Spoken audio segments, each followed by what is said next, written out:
আছি। যে খোলা একটা হইছে আমরা তোমরা সাথে আমাকে আমার সাথে দিনে যাবে ফুচকা খেতে যাবে।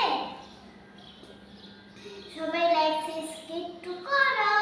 তোমরা সারাদিন লাইক সাবস্ক্রাইব করতে পারো নাই, লাইক সাবস্ক্রাইব করো, জলদি লাইক সাবস্ক্রাইব করো, কমেন্ট তাহলে তোমাকে এই রাস্তা দিয়ে দাও, তারপর তোমাকে তোমরা এখন খেলতে পারবে আমার সাথে।